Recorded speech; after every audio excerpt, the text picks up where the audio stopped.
જે માણસ મનથી ભાંગી ગયો હોય, જે માણસ પોતાના વિચારોથી ભાંગી ગયો હોય, જે માણસ પોતાના સ્વભાવથી ભાંગી ગયો હોય, એ માણસને ઊભું કરવાનું કોઈ દવાખાનું છે? હા, આ ભાગવતના મંડપ રહ્યા એ માણસને મનથી ભાંગેલાને ઊભું કરવાનું દવાખાનું છે. માણસ સરનામું ગોતી લે. નકર ક્યાંય તમે જુઓ અમુક નશાના વેચનારાઓ ક્યાંય ઢંઢેરો પીટાવે, ક્યાંક બધી બેનર મરાવે છે કે ભાઈ અમુક વસ્તુ મળશે. એ ખાનગી મેળવતી હોય તો અહીંયા લાઈન.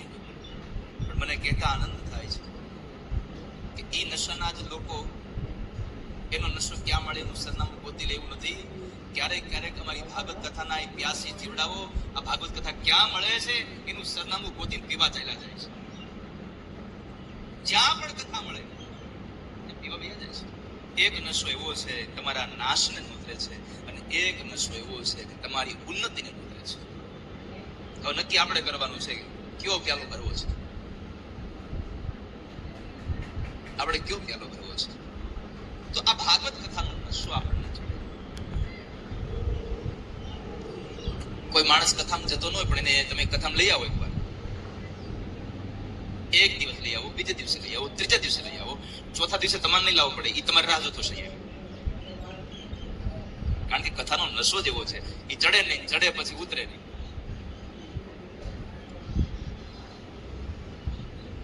ઘણાય તો જિંદગી વહી જાય તો ન ચડે, જાય રોજ ચડે નહીં. એક શેઠ હતા અને શેઠને રોજ માટેનું એક બંધાણ કે કથા સાંભળવી. વર્ષોથી કથા સાંભળવાનો નિયમ હતો ને એમાં બરાબર એક વખતના સમયે શેઠને વ્યવહારિક કામે 12 ગામ જવાનું થયું. એટલે શેઠને અહીંયા કથા ગામમાં બેઠેલી. જો 12 ગામ જાય તો કથામાં જવાય નહીં તો એનો નિયમ તૂટતો હતો, અને જો કથામાં જાય તો લોકોને વ્યવહાર તૂટી જવો હતો, અને જવું પડે એવું ફરજિયાત હતું. કરવું શું? બહુ વિચાર કર્યો પછી એને કહ્યું હાલને ભટ્ટ બાપાને પૂછી લઉં. એટલે કથા પૂરી થઈ પછી ભટ્ટ બાપાને પૂછવા ગયો કે બાપા મારે તમને મળવું છે, આવું ને ભાઈ બેહો. બોલો શું હતું? પેલું માણસ કહે છે કે બાપજી મારી ઉપાધિ એ છે કે મેં આ કથા આખી સાંભળવાનું વ્રત લીધું છે અને આવતીકાલે મારે એક પરિવારમાં એક બરાબર વ્યવહારે જવું પડે એમ છે. જો જાવ તો મારું અહીંયા કથા તૂટી જાય અને કથામાં રહું તો મારો વ્યવહાર તૂટી જાય. કરવું હું મને કયો.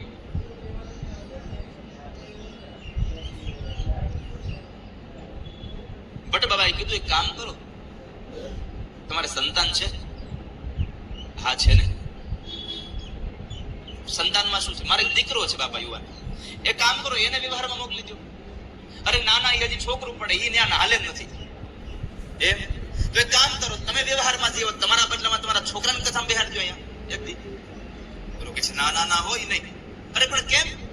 તો કહે છે કે અહીંયા કથામાં આવે નહીં વૈરાગ્ય લાગી ગયો હોય તો. ભટ્ટ બાબા તમારે કેટલા વર્ષ નિયમ છે? એ કે મારે તો 27-28 વર્ષથી છે. એ કે તને 27-28 વર્ષમાં વૈરાગ્ય ન લાગ્યો તો ઓલાને 2 કલાકમાં હેનો લાગી જાય. અમુક ને ન ચડે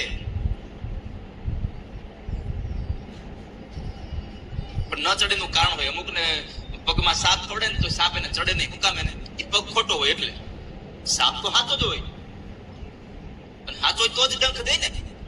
અમુક ના પગ ખોટા હોય. તો એમ અમુક માણસની વૃત્તિ ખોટી હોય એટલે આ ભગવાનના નામનો નશો ન ચડે. કંકોત્રી લીધી હોય ત્યારે કીધું હોય તમારે હાથે હાથથી બધાઈને આવવાનું છો.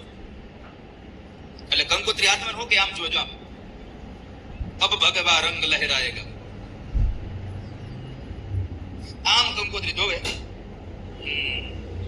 ના કૃષ્ણ જન્મમાં આવી જવું, અમે કૃષ્ણ જન્મમાં આવી જશું.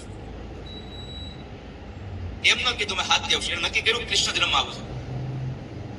અને આમ પણ તમે જુઓ નંદ મહોત્સવના દિવસે ભીડ જમાય, કારણ કે ભાઈ પોતે આવતા હોય ને મહેમાન તરીકે. 3 દી તો એના વગર આ જાન ખાલી એમને જાનડિયા બધા ગીત ગાય છે. વરાજો તો બાકી છે આવવાનું, અને વરાજો જઈ આવે તો આખું ગામ એને જોવા નીકળે. બાકી જુઓ જાન આવી હોય ઉતારે હોય અને અહીંયા કન્યા પક્ષમાંથી લોકો એ હામૈયા કરવા માટે જયારે જતા હોય ત્યારે ગામના લોકો જોવા ન નીકળે. પણ જેવો વરઘોડો નીકળે એટલે ઘરની બારીઓ ખુલી જાય, અગાસીમાં વયા જાય, દરવાજા ખુલી જાય, શેરીઓની બહાર આવે. અમુક બારીએથી એવા ડોકા કાઢે છે એટલે ભોણમાંથી સાપ ભરાયો હોય. તો ચોથા દિવસે વરાજો આવે એટલે બધા લોકો ભગવાનને ભજવા માટે કઈ ચોથા દિવસે નંદ મહોત્સવના દિવસે જવું એવું જરૂરી નથી. આજનો લાભો લઈ લો, કાલનું તો કાચું હોય તમારું. અને આમ પણ આ દુનિયામાં કાલ ક્યાં કોઈએ જોઈ છે? કાલ થઈ જ કોઈ દી. અમુક અમુક દુકાને લખ્યું હોય આજ રોકડા કાલે ઉધાર. આજે રોકડા આપો કાલે બાકી દેશું. વળી આપણે કાલ જે કહું કે જો ભાઈ હું લખ્યું છે આજ રોકડા કાલે ઉધાર. આ જગતમાં કાલ કોઈની થઈ જ નથી.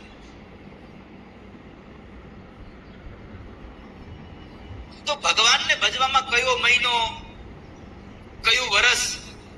ઘણા લોકો એમ કહેતા કે આપણે તો ગૌઢા થાય ને ભગવાનને ભજવા તઈ કથાઓ સાંભળવા જવાય.